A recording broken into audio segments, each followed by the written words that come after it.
इसमें इवैल्यूएशन का बहुत कठिन प्रक्रिया है, बट उसका भी हम लोग रास्ता निकालेंगे। लेकिन हम लोग शुरू करेंगे पहले मैथ्स और साइंस से, जो इमीडिएटली हम लोग उसको ऑनलाइन एग्ज़ाम लेंगे और उसके बाद रिज़ल्ट आ जाएगा। और भाषा है और जो वाद विवाद है इसके लिए अलग से कार्यक्रम, बट मैं ज़रूर इस सुझाव से सहमत रखता हूँ और हम लोग कोशिश करेंगे कि जल्दी ही जल्द ये ऑनलाइन जो ओलंपियाड की प्रक्रिया है ये क्लास 4, 5, 6, 7, 8, 9, 10 सबके लिए हम लोग आयोजित करेंगे। Thank you so much sir. एक बच्ची प्रिया कुमारी जो 7वीं में पढ़ती है, उत्क्रमित मध्य विद्यालय धर्मपुर नालंदा से है।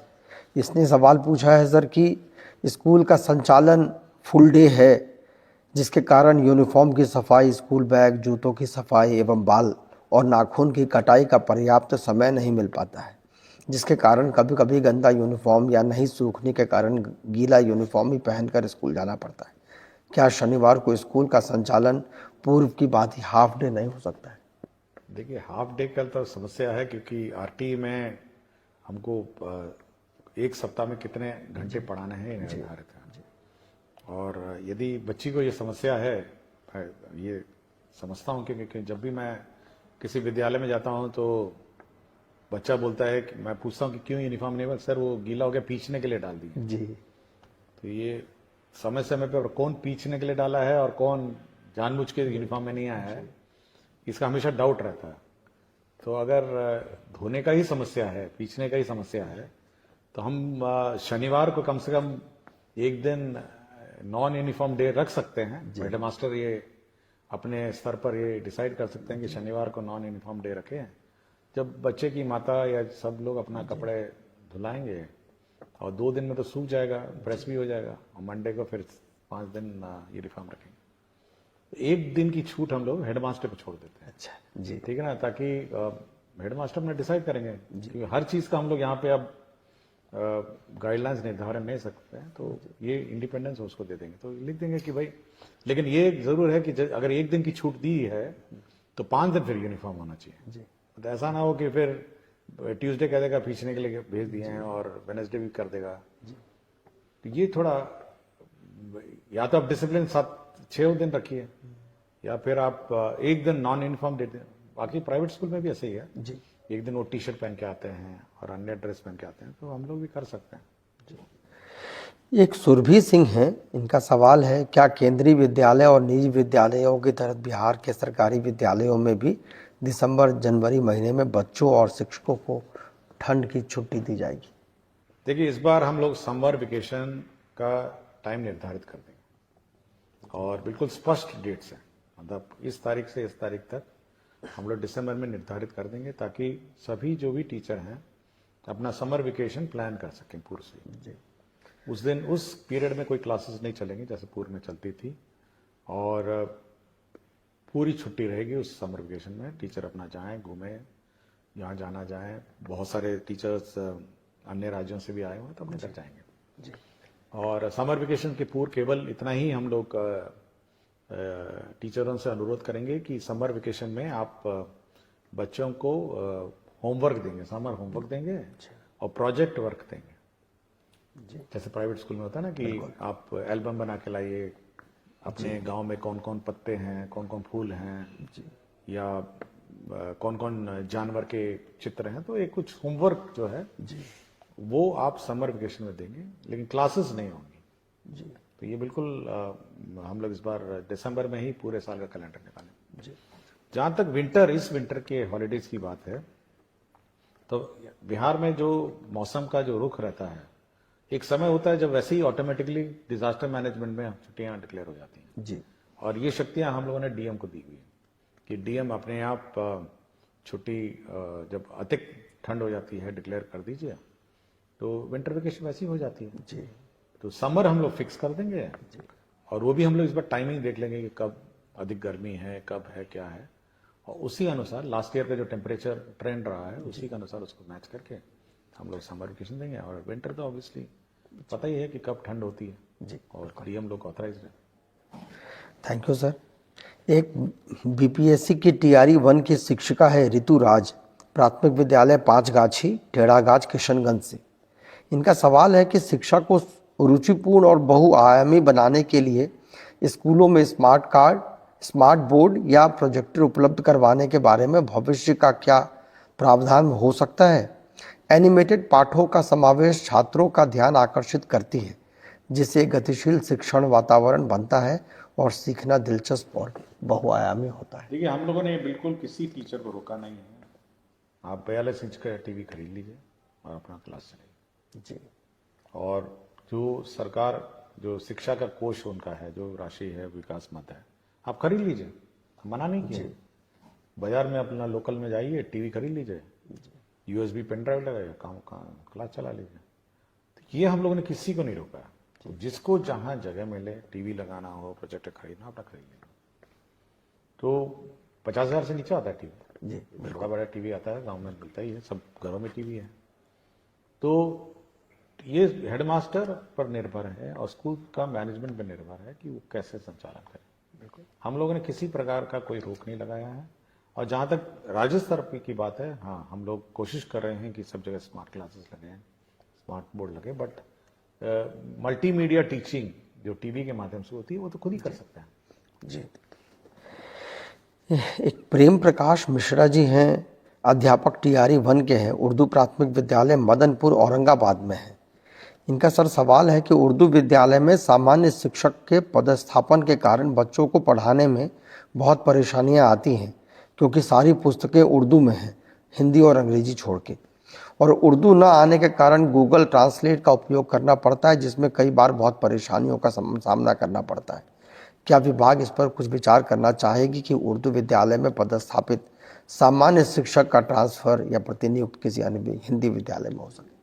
देखिए, उर्दू विद्यालय में जैसे कि खुद ही कह रहे हैं कि सब सब्जेक्ट्स उर्दू नहीं है, कुछ हिंदी और इंग्लिश है और कंप्यूटर भी है जी। तो जो सब्जेक्ट्स इनके उर्दू से संबंधित नहीं है वो तो पढ़ा ही सकते हैं जी। लेकिन एक बार रिव्यू कर लेंगे कि कितने उर्दू टीचर हैं, कितने ये हैं, हिंदी टीचर उर्दू स्कूल्स में हैं, बट जो नॉन उर्दू नोइंग टीचर हैं, कम से कम जो गैर उर्दू सब्जेक्ट्स हैं जी, कंप्यूटर है, उस मतलब कुछ साइंस है, ये सब पढ़ा ही सकते हैं जी। बट ये हम लोग मिसमैच जो हो गया है ये एक बार चेक कर लेंगे जी। Thank you sir.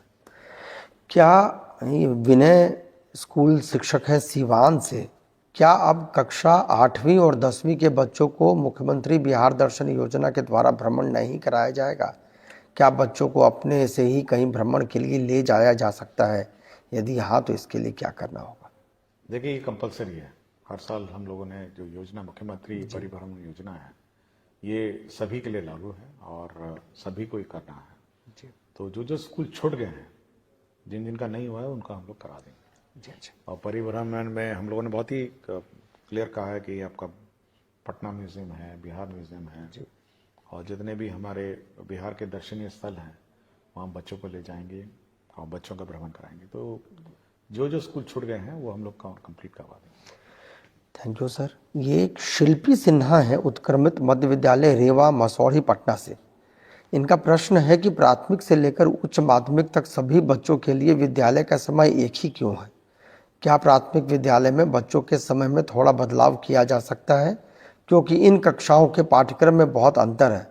अगर यह संभव हो तो इस पर कुछ विचार किया जाए। हमने पहले भी कहा कि मल्टी टाइम स्लॉट सिस्टम हम लोग लागू करने वाले हैं जी, और छोटे बच्चों के लिए अलग टाइमिंग और बड़े बच्चों के लिए अलग टाइमिंग, और ये छूट हम लोग हेडमास्टर को देंगे कि कौन क्लास में छोटे बच्चे पढ़ेंगे, कौन क्लास में बड़े बच्चे पढ़ेंगे। तो ये छूट हम लोग देने वाले हैं जी।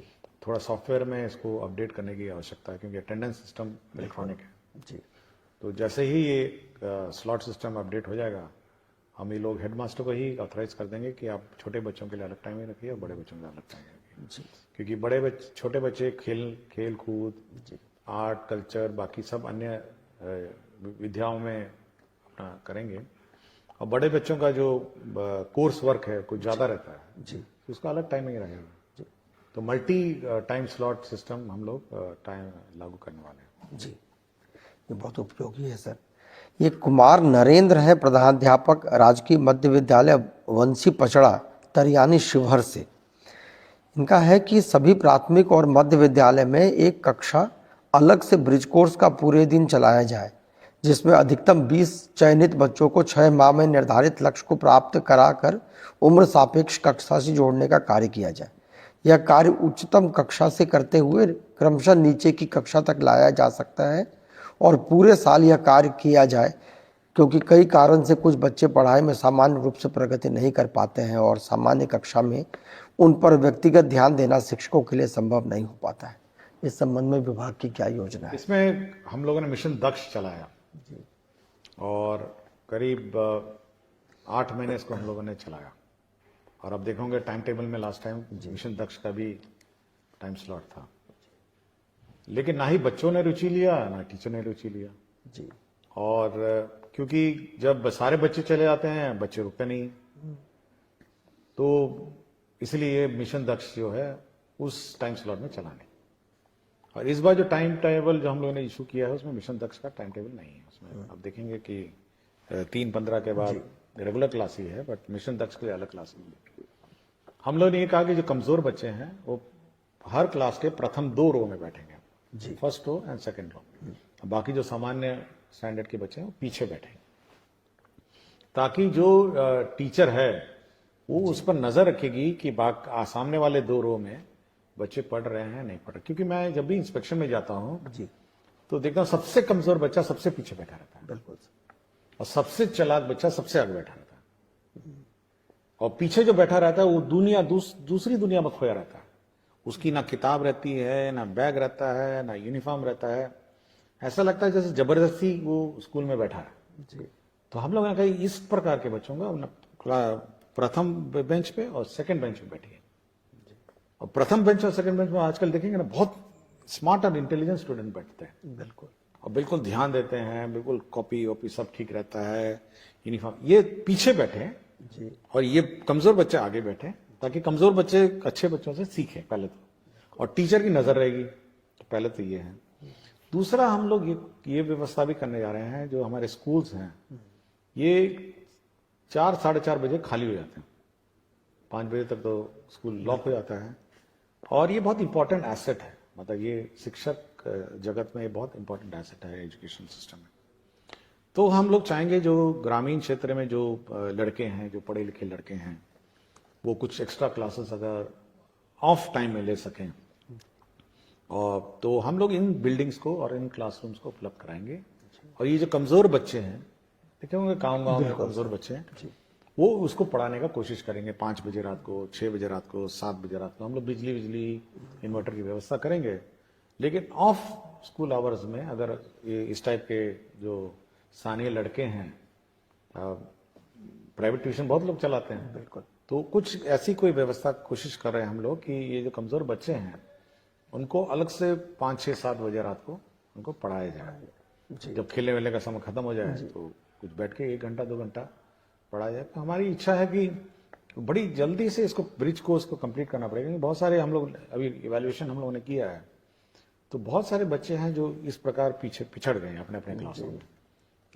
तो पिकअप करके उसको कैचअप करना भी हमारे लिए अब चैलेंज है, और वही हम कोशिश कर रहे हैं कि 5 से 7 बजे रात को अंधेरे में अपना क्लास चलेगा। कुछ बच्चे लोकल गांव में बहुत पढ़े लिखे हैं, आजकल तो बहुत लोग हैं पढ़ने का, कुछ फीस दे के पढ़ेंगे ट्यूशन, कुछ फ्री में पढ़ेंगे। तो कुछ इसी प्रकार की कोई व्यवस्था हम लोग करेंगे। बहुत हेल्पफुल है सर। ये गिरीश चंद्र जी हैं, विद्यालय अध्यापक हैं, उत्क्रमित मध्य विद्यालय बाभन गच्छ पोठिया किशनगंज से। इनका है शिक्षा कोष पर डेली क्लास एक्टिविटी के रूप में कंपलसरी पाठ जोड़ा जाए, जिसमें प्रत्येक कक्षा में मासिक सिलेबस के अनुसार शिक्षकों के द्वारा क्या पढ़ाया जाना है का जिक्र हो। साथ ही प्रत्येक दिन पढ़ाए जाने वाले पाठों की जानकारी तस्वीर के साथ शिक्षकों के द्वारा खुद के आईडी से अपलोड करने की व्यवस्था होनी चाहिए। इससे गुणवत्तापूर्ण शिक्षा के प्रयास को और मजबूती मिलेगी। देखिए कितना आप अपलोड करवाइए हर चीज को। देखिए हम हमेशा चाहते हैं कि शिक्षक जो है मोटिवेटेड और अपनी स्वेच्छा से इंडिपेंडेंस। जितना आप कहिएगा कि इधर जा रहे हैं तो वो भी अपलोड करिए, उधर जा रहे हैं अपलोड करिए, ये भी करिए तो अपलोड करिए, तो भाई ये तो आपको लोकल स्थानीय व्यवस्था है और हेडमास्टर और टीचर की कमेटी का व्यवस्था है। अभी हाल ही में मैं आरा गया था जी। आरा में एक स्कूल में मैंने देखा कि वहां पे दीवार पे ही लिखा हुआ है, मतलब पूरा का पूरा टाइम टेबल है कि सप्ताह में मतलब कौन सा क्लास का कब टाइम टेबल होना चाहिए, क्या चैप्टर होना चाहिए, पूरा लिखा हुआ है। और ये भी अंकित है कि वो चैप्टर ऑन टाइम है या पिछड़ गया है। तो ये हेडमास्टर बहुत ही जहां जहां इनोवेटिव हैं, जहां जहां मेहनत कश हैं, वहां तो उन्होंने सुनिश्चित कर दिया कि भाई टाइम टेबल किस टाइम टेबल है, चैप्टर 5 होना चाहिए जी, क्या हम चैप्टर 5 पहुंचे हैं या चैप्टर 5 से पहले चल रहे हैं। तो हर क्लास का, हर टीचर का उसने पूरा मैपिंग किया हुआ था। तो ये हेडमास्टर और टीचर लोग अपना करें, और मेरे विचार से अगर स्कूल अपने एक एज अ टीम जी करेंगे तो ये हम लोग रोज, मैं बार बार बोलता हूं, पुलिसिंग हमसे क्यों करवा रहे हैं, क्यों चेक करवाना चाहते हैं रोज। आप अपनी टीम है, आपका बच्चा है, पढ़ाइए ना, बिल्कुल सब छूट आपको दी हुई है, आपको समय भी निर्धारित है।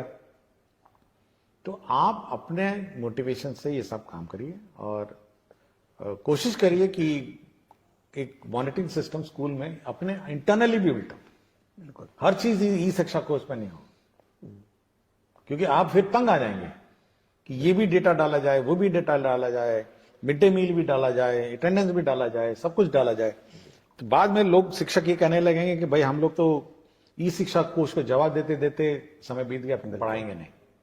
हम तो कह रहे हैं पहले पढ़ाइए ना, पहले पढ़ाइए। हम तो बहुत लिमिटेड डेटा आपसे लेंगे ना, हर चीज का डेटा थोड़ा ना हम लोग ले रहे हैं आपसे, केवल अटेंडेंस लेता हूं, मिड डे मील का भी मैंने बोल दिया है, और बाकी जब सब स्कूल में टैब होगा तो फिर कुछ और डेटा मांगा जाएगा। बिल्कुल, लेकिन हर चीज का हमको मत कहिए कि ई शिक्षा कोर्स में होना चाहिए। स्कूल अपने नियंत्रण और अपने डिसिप्लिन में चले।